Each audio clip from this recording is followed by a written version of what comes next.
कृष्णं वन्दे जगद्गुरुं रामेन्द्र वेदाने मनोरमे सहस्रनाम तत्पुरुषं राम नाम वरानने। अरे करूं कहाँ रखना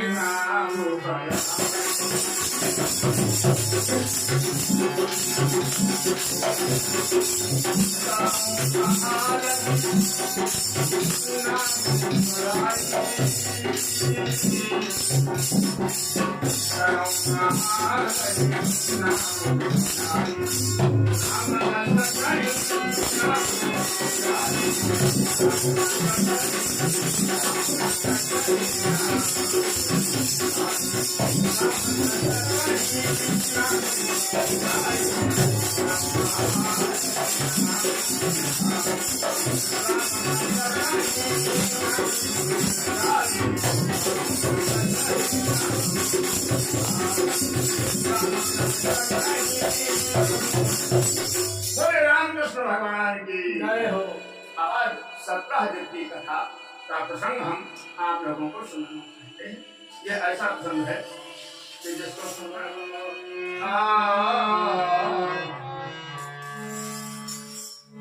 ये प्रसंग जो सुनता है उसको भादों के चौथ का चंद्रमा जो देखता है उसे कलंक लगता है। भादों के चौथ के चंद्रमा को देखने वाला कलंकी इस कलंक से छूट जाता है जो 17 की कथा मणिचरित्र सुनता।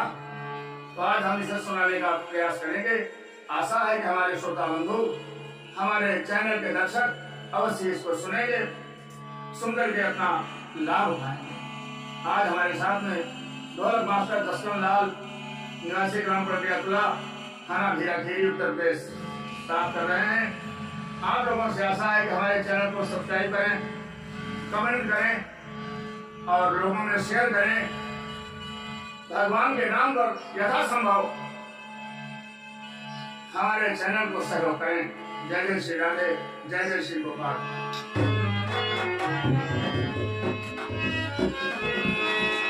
तो संग्रहित यदुवंश में है परम सुदानी और करता था वो सर्वदा सूर्य देवदान।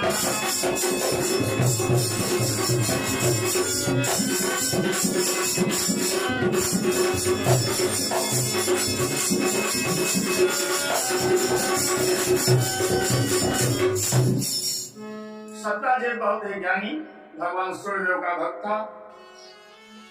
भगवान की इतनी बड़ी भक्ति उसने किया, भगवान सूर्यदेव की इतनी सेवा की, भगवान सूर्यदेव प्रसन्न हो गए। क्या हुआ? श्री सूर्यदेव के द्वारा ही उसने सुंदर मणि पाई।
सत्ताजीत भगवान के द्वारा मणि को प्राप्त कर उसकी पूजा करता था। धूप दीप नैवेद्य से और नाना प्रकार के पुष्पों से कहते हैं वो जो मणि थी वो कामधेनु के समान हर इच्छा को पूर्ण करती थी सत्ताजीत। एक दिन सत्ताजीत ने मन में विचार किया कि इसको हमने पूजा स्थान में रखा है तो हम न जाने कहाँ होते हैं और मणि न जाने कहाँ होती है। तो उसने क्या किया, उसने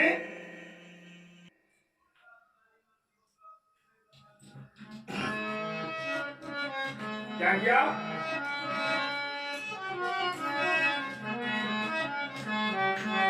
मैं भी अब अपने तप का फल तप वालों को दिख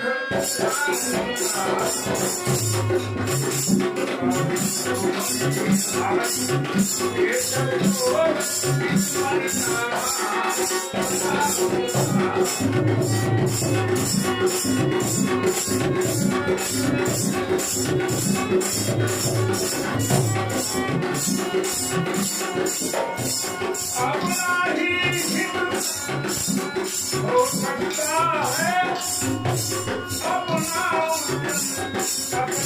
देखा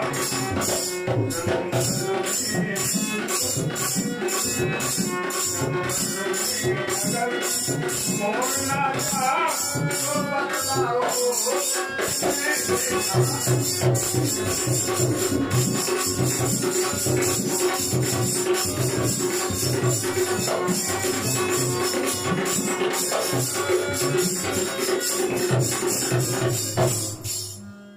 तो उसने उस कौस्तुभ मणि का नाम था कौस्तुभ मणि।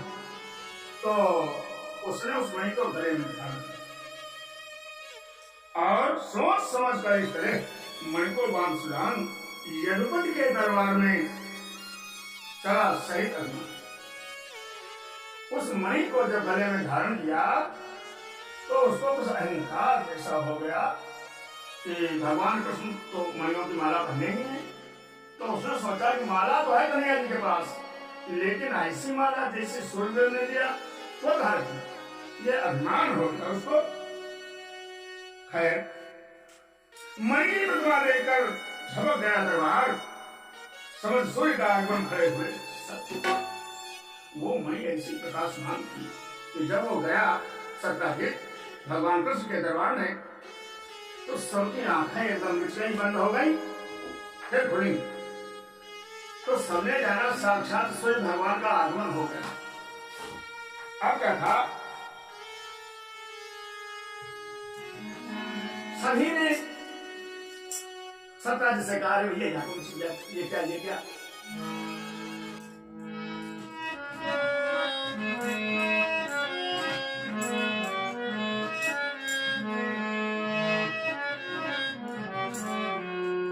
सत्ताजीत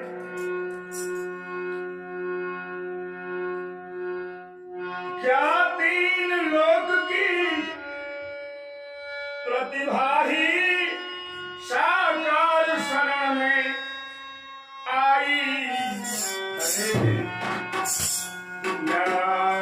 पुरुष से और मिलने को खुद आदि शक्ति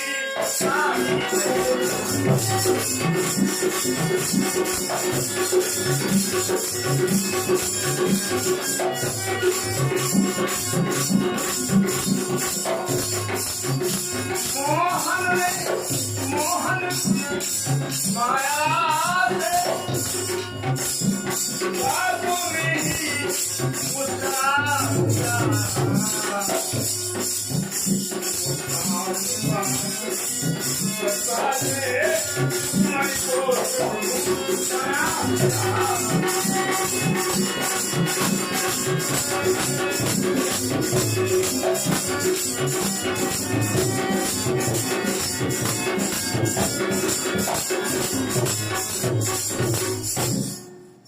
उस प्रकाश में सभी सरदार लोग विवल हो गए।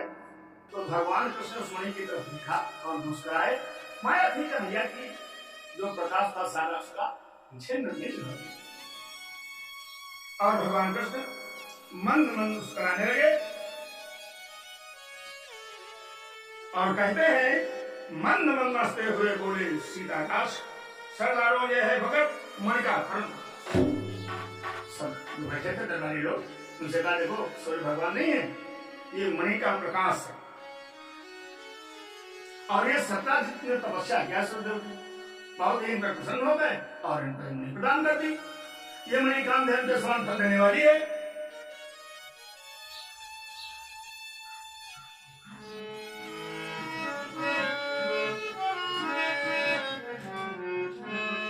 इस बात को सुनकर जितने भी वहां पर सरदार थे उन लोगों ने कहा सत्याजित, यह मणि जो है भाई अगर कन्हैया जी के गले में पहुंच जाए तो मणि का भी बन जाए और कन्हैया जी के भी स्वभाव बन जाए। मनमोहन कहने ने तुरंत मना किया, ना जिसकी चीज है वो उसकी, क्या सब लोग उसको दुआ बनते। मोहन ने उत्तर दिया, यह लालच बेकार, हमें किसी की वस्तु पर बोलो क्या अधिकार। सत्याजित ने अपने बल तपस्या पौरुष के आधार पर इसको प्राप्त किया है, इसलिए मुझे इसकी आवश्यकता नहीं है। कहते हैं सुखदेव जी परीक्षित से राजन, गोलमाल दरबार में रही जलासी,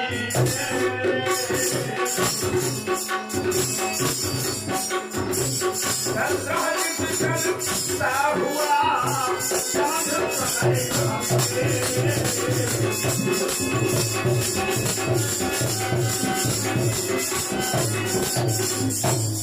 सत्याजित वहां से आया, उसको सब बातें अच्छी नहीं लगी क्योंकि उसकी मणि का मामला था। और भाई से उसने आकर के कहा, क्या क्या बताएं, मणि हमने पाया, अब कन्हैया जी के यहाँ गए वहां भी वही तलाश।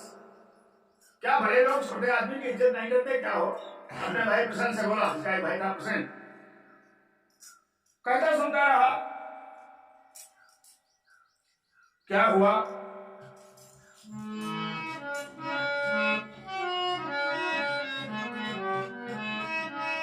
अब उस मणि में वह प्रकाश नहीं जो प्रकाश पहले। क्या हुआ? मैं लगता हूं मुझसे मांगे तब उन्हें पता चल जाएगा।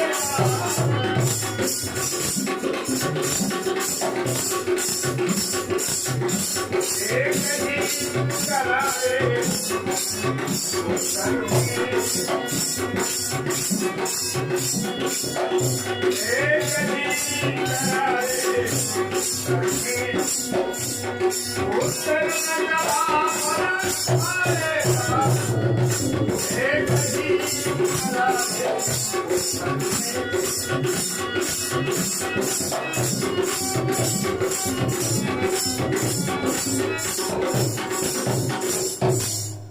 छोटे भाई प्रसन्न ने इसको ले लिया और उसने कहा देखिए कौन कहा, अब मैं देखूं इस मणि के बारे में कौन क्या कहता है, मैं दूंगा।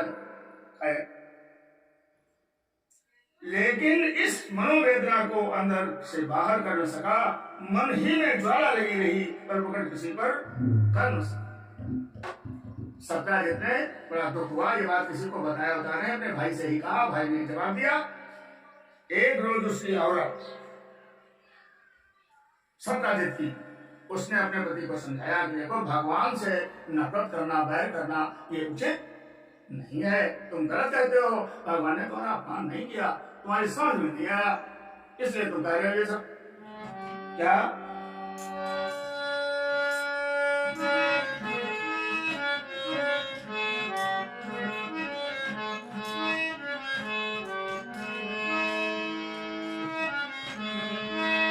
एक रोज कहने लगी सत्याजित की नारी, और जीवन धन जीवन सुखद जीवन के पतवार। हुआ ये कि उस प्रसेन को इस घटना के बाद जंगल में मणि तो पहने था, समझ रहे, मणि पहने था। ये शेर ने उसको मणि के प्रकाश में देख लिया और वो इसको खा गया। जब घर नहीं पहुंचा तो सत्यजित को दुख हुआ, परेशानी हुई। सत्यजित ने पता लगाया, इधर तो देखा तो उसके मन में आ गया कृष्ण कन्हैया ने मेरे भाई को क्या किया, मार दिया। लेकिन कहा किसी से नहीं। अब पता लगाने में बहुत दिन के बाद मालूम हुआ एक जगह पर हड्डी गुड्डी पड़ी है, वो मणि भी पड़ी हुई है। खैर मणि को जब देखा तो उसे शंका खत्म हो गई। देखो हम कहते थे नृत्य लेने चाहिए, आगे कृष्ण को ग्रंथ लगा क्यों, ये कृष्ण को क्यों झूठा संदेह हुआ इसको सत्यजित को। कृष्ण भगवान ने चौथी का सूरज चांद देख लिया था चौथे हाड़, और वो जानते थे ये सब, लेकिन वो भी कह नहीं सकते थे, क्या कहने वाली बातें ही नहीं थी। जब कोई सामने आवे तो कहा जाए। फिर क्या था,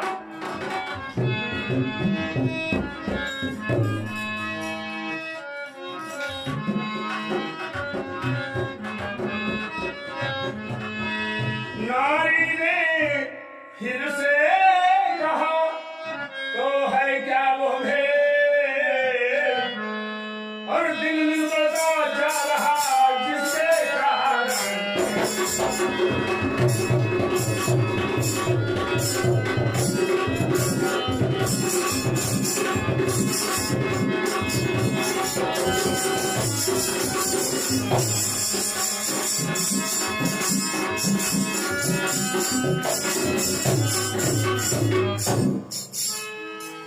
नारी ने कहा कुछ कहते नहीं हो, कुछ बताते नहीं हो, मन में कहते हो, सूखे जा रहे हो, महान दुबले हो गए, कारण क्या है।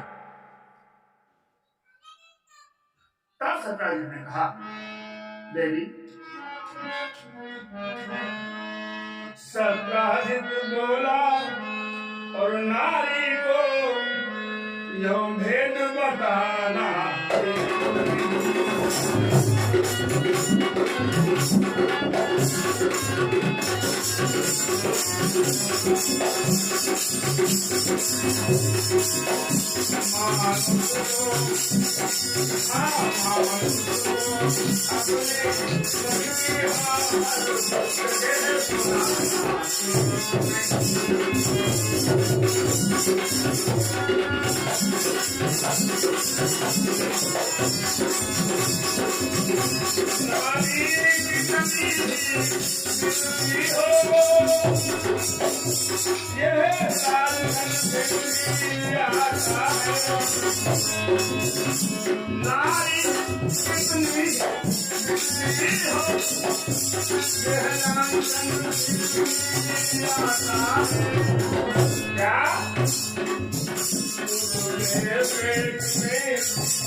सत्यजित ने कहा देखो स्त्री को सारी बात नहीं बताना चाहिए। भाई भाई सब आपस में बात जानते थे, लेकिन नारी नहीं जानती थी इनकी। फिर भी मन की बातें बतलाने से यो मन ज्यादा उल्टा फल है। फिर बड़े पुरुष की बातों को सच कहना भी मुश्किल है। खाते न बने, भूखे न बने, यो मुंह भी फैलाए न बने, कहते न बने, चुपके न बने, रोए न बने, गाए न बने। और नारी पर वो नाराज हो गया। वो बार बार कहते बताइए कुछ, काहे परेशान हो, क्या है। इस प्रकार बहस मत करो, हमसे ज्यादा हमारे पीछे न पड़ो। सत्यजित कहने लगा करो न वाद विवाद, नहीं मानती युद्ध तो सुनो मेरा आत्म विषाद। ये बात हमको बताई देते हैं और समझ लो। स्त्री को अगर तुमने कोई अहम बात बताई जो नहीं बताने वाली है तब तो समझ लो तुम्हारा भविष्य बड़े संकट में पड़ सकता है। लेकिन वो जान करके सत्याजित ने कहा, सुनो, एक दिन की बात है, हम वह मणि पहन करके कन्हैया के दरबार में गए, वहां हमारा अपमान हुआ। अब कन्हैया मन रहा आई गो चुम है राजा, वो मणि ले ली, लेकिन मणि हमने दिया नहीं और वहां से हम चले आए। तो मुझे लगता है प्रेम को भी मरवा दिया और मणि भी ले लिया। लेकिन यह बात कोई से कहो ना, बस औरत के पास पहुंची कि बिल्कुल बिजली की से लपटाई लगी, बिजों आई बस्तौरी आई पड़ गया सब करंट दौरी को। धीरे धीरे वो कन्हैया जी के पास पहुंची। अब क्या था,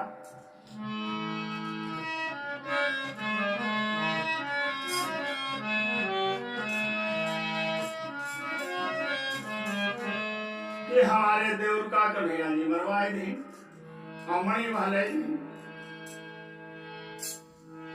धीरे धीरे वो बात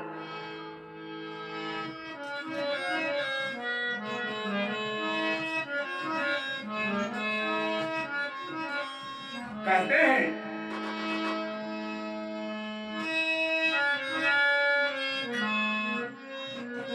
अरे नवरीत प्रतीत की रीति निस्मो अरे हूँ सरिता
सत्याजित की पत्नी ने जब कहा तो सभी महिलाओं ने कहा कन्हैया बहुत ही ज्ञानी है, कन्हैया बहुत ही ज्ञानी है, वो दूसरे के धन को जहर समझते हैं। क्या सोच रही हो, क्या तुम्हारे पति ने तुमसे कह दिया? लेकिन खबर तो पहुंच गई ना, तू ऐसे कह दी। वो बोली सच है सखी और तुम्हें यही है ज्ञान, पड़ जाएगा काम जब तो तब होगी पहचान। अरे बहनी कहती हो, लेकिन जिनके सामने अनमोल चीज पहुंचते है अच्छे के लिए नीयत बदल जाए।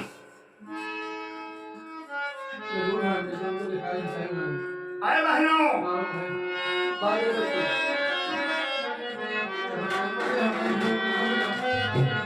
मानते हैं वो द्वारकाधीश हैं, मानते हैं वो संतोषी हैं, मानते हूं वो न्यायी है, लेकिन ये धन वैभव की मामला जो है ये अच्छों को बदल दे।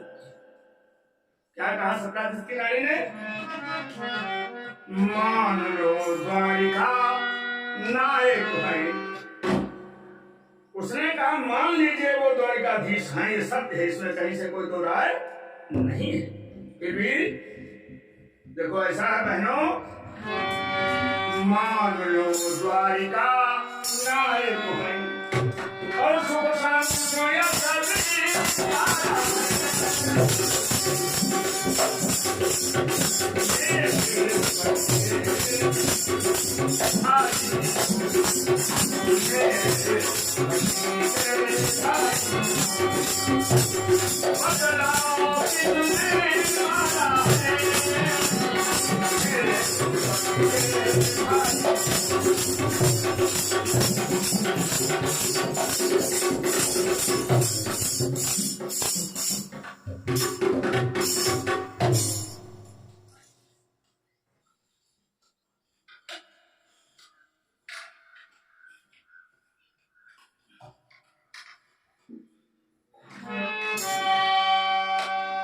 मांगे से मन को पा न सके, तो मन में नाम लगाया है, और मैं खुले तौर पर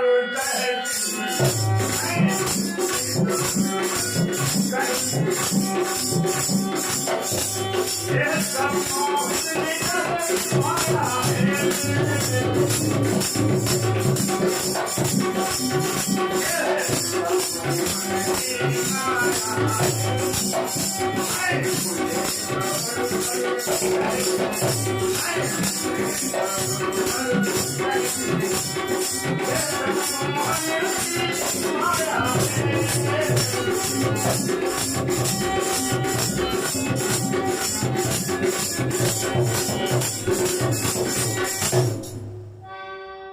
अब क्या था तो उसे चैलेंज कर दिया। बहनों, मैं खुले तौर पर कहती हूँ, मोहन ने मणि लेने के लिए मेरे देवर का वध करा दिया और मणि ये बात कन्हैया के पास पहुंची। अब क्या था, कन्हैया इस खबर को सुनकर मुस्कुराए और उन्हें याद आई कि देखो, कर्म की गति चलती नहीं। चौथिहान हमने देखा था भादों का चंद्रमा, चौथ के दिन देखो मुझे निर्दोष काम करा।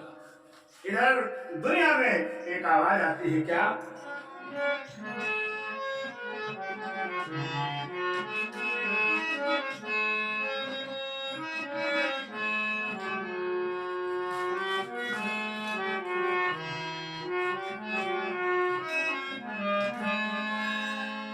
अरे नारी करे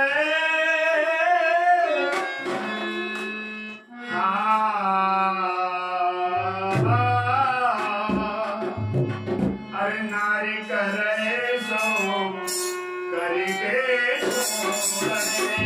नारी करे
आज बड़े बड़े विद्वान, बड़े बड़े योगी, बड़े बड़े यति विचार करते हैं। देखो, एक नारी जो महिला के लिए क्या कहा जाए, बुद्धि को कि कृष्ण भगवान के ऊपर झूठा आरोप, दुनिया के पालक, दुनिया के स्वामी, दुनिया के नाथ, दीन बंधु, हत्या भी और मणि की चोरी भी।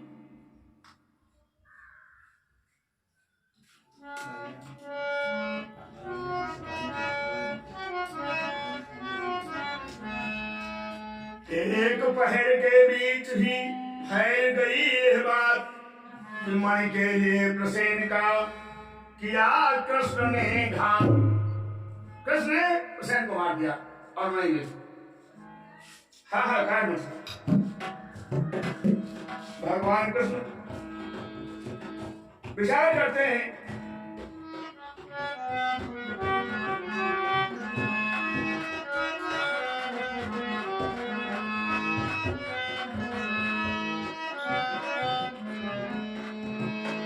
भगवान कृष्ण ने विचार किया और अपने गाले बाजे के साथ क्या किया,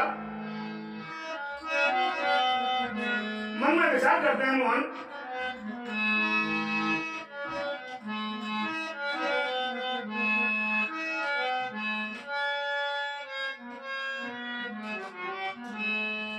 ऐसा नरेश वास्तव ही में राज्य का नहीं अधिकारी है। ऐसा नरेश वास्तव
अपने नाना उठन कहते हैं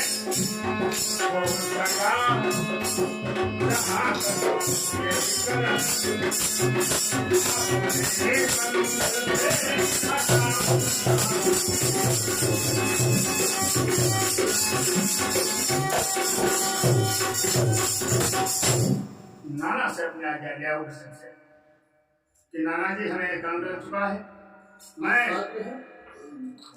राजा बनने के पात्र नहीं हूँ, इसलिए इस कलंक को जब तक नहीं मिटाऊंगा तब तक दूसरा काम नहीं करूंगा।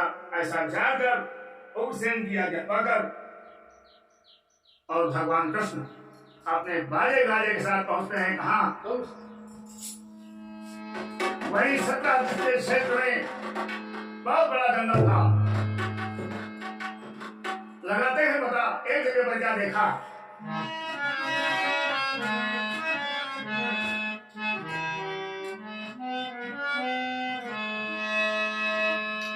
एक जगह कुछ भीड़ था और पाया गया और उसी जगह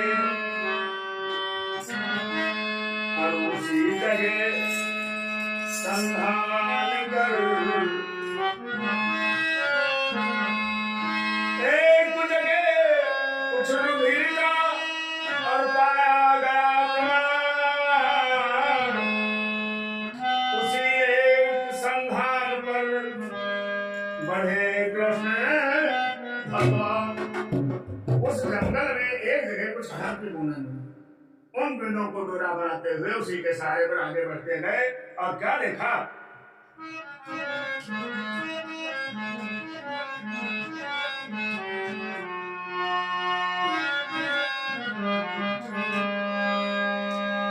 उस जगह सिंह के पंजों से देखा कुछ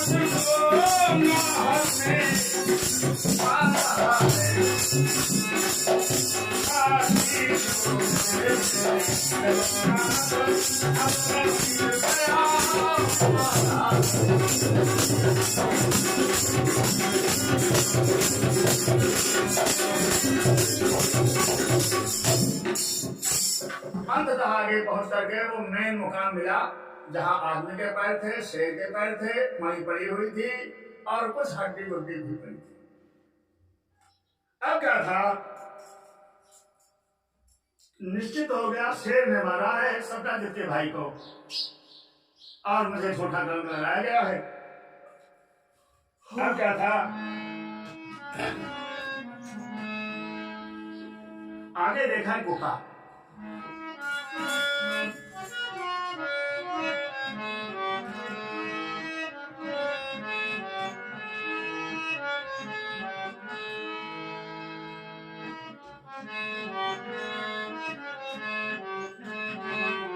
मारा प्रभेद को और नाहर में तो उसका पता लगाएंगे। करेंगे, और जैसे होगा जब तक होगा अब मन लेकर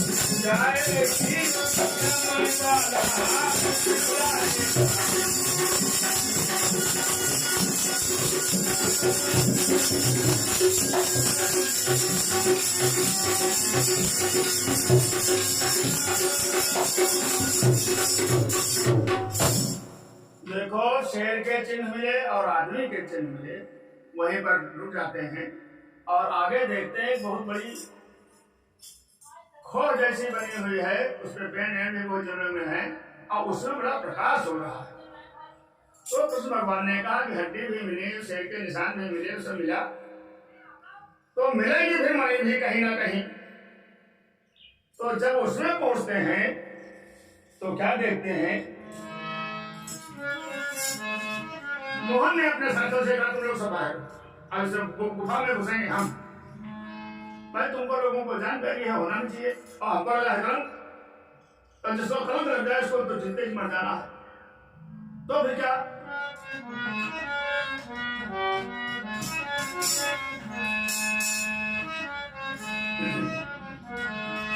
मोहन बोले अच्छा ठहरो, केवल मैं अंदर जाता हूँ, मणि का पता लगा कर सब शीघ्र ही लौट कर आता हूँ। तुम रहो यहाँ 15 दिन तक, हो देर मुझे तो घर जाना, भूख को साहजिक को मेरा यह किस्सा।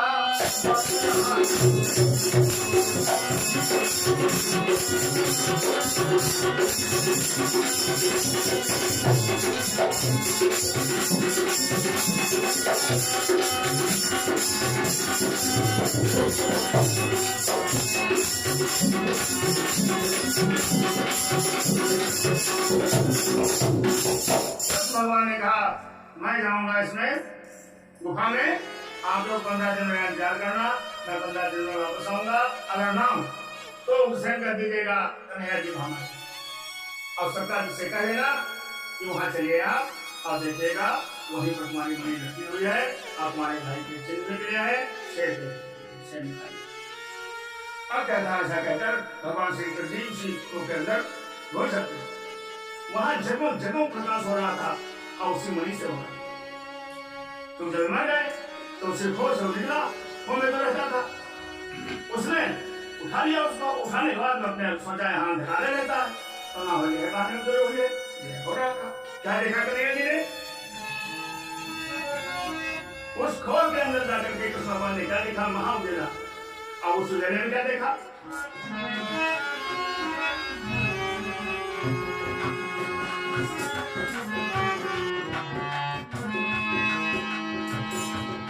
अंदर था एक विशाल काय भवन, जिसमें भी थी ललना पड़ी हुई, और उस ललना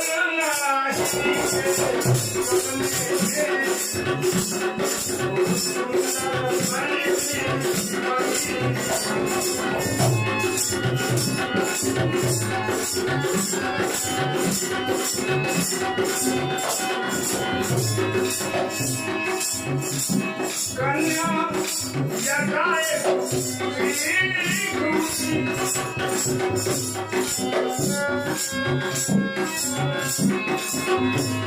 कन्या जगाए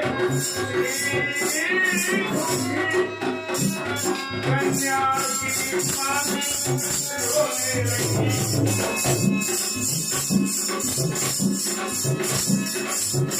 फिर आसमान से चलती, फिर आसमान से चलती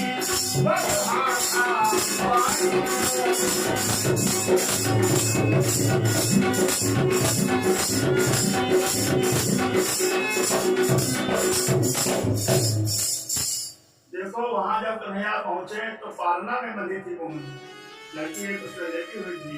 कन्हैया को नदी देख करके लड़की चौंकने लगी, रोने लगी। उसकी माँ और डर गई।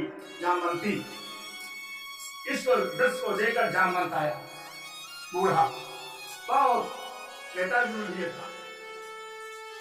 नेता को ऐसे वरदान मांगा था कि रावण मर गया लेकिन मेरे भुजाओं की खुजली नहीं गई। तो राम ने कहा था द्वापर में जाएंगे, आज वो दिन। फिर कृष्ण और जामवंत का युद्ध हुआ। युद्ध में जामवंत का पूरा पराजित हुआ। अचानक चमत्कार प्रकाश शक्ति का अनुभव हुआ, चरणों में गिर गया और उसने कहा कि नारायण, आज मुझे मालूम होता है त्रेता वाला वचन आपने पूरा किया। अब क्या था? जामवंत जब नाथ से पा न सके कुछ प्रेस, तो समझ गए हैं कृष्ण ये और लीलाधर अखिलेश। भगवान को जानकर जामवंत भगवान के चरणों में पड़ा और उसने अपनी कन्या जामवंती, पत्नी का नाम नहीं, इसमें कन्या का नाम था जामवंती, उसके साथ में भगवान को विदा किया और दहेज में वो मणि दी। उस मणि को लेकर भगवान कृष्ण ने सत्यजित को वापस किया। और ये वचन है कि इस कथा को जो सुनेगा उसको भादव के चौथ के चंद्रमा के देखने से जो कलंक मिलता है वो नहीं असर करेगा, वो नहीं कलंकी होगा। आज भी यह प्रमाण है, जो सत्यजित की कथा सुनेगा उसे भादव के चौथ का कलंक नाकाम हो जाएगा, असर नहीं करेगा। बोले कृष्ण भगवान की जय हो। हरे गोविंद बोलो